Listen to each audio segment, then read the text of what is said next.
Hi, I'm Jasper from Gold Detector Company in Abu Dhabi. Today I will present to you Simplex Plus by Nokta. The modes for this device is all metal, park, field, and beach.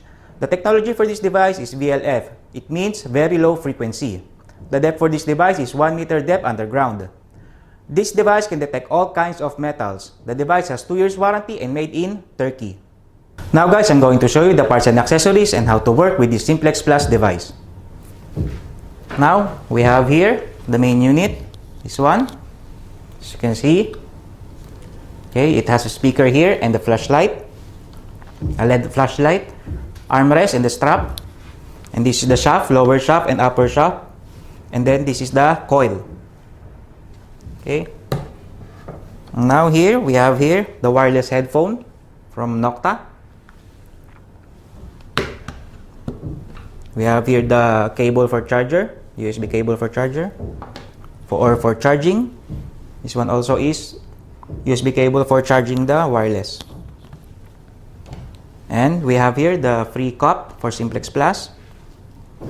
And last, we have here the user manual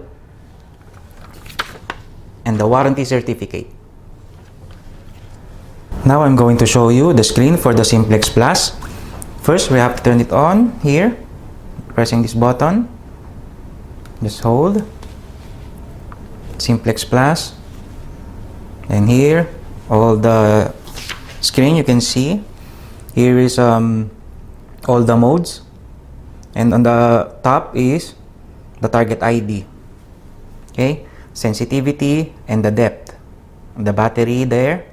Okay. And here at the bottom is all the settings. Okay. First, we have there is a volume, ground balance, iron volume, notch discrimination, frequency shift. So you can set the frequency there. You can choose, and then the wireless connection, and then the vibration. Okay, you can turn it on or off. And then the brightness. You have option for brightness. And then also the last one is the LED flashlight. First, we have here this one. Is the field.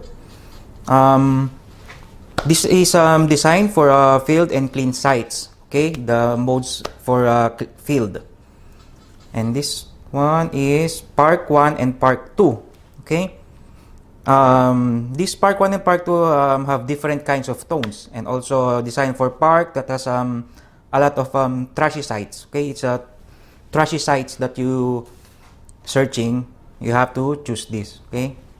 And the next one is, this one is the beach. Okay, this is designed for beach, and device will ignore iron. Okay, for the beach. And then this one is all metal. Okay, this mode detects all kinds of metal, and this mode is features threshold tone, which is continuously heard in the background. Now we're going to try the metal mode. First, I have here gold bracelet. I have coins. I have iron. That's how we work now for the Simplex Plus. Now guys, I'm done showing to you the parts and accessories and how to work with this Simplex Plus device. Please follow us in Facebook, Twitter, Instagram, and YouTube channel.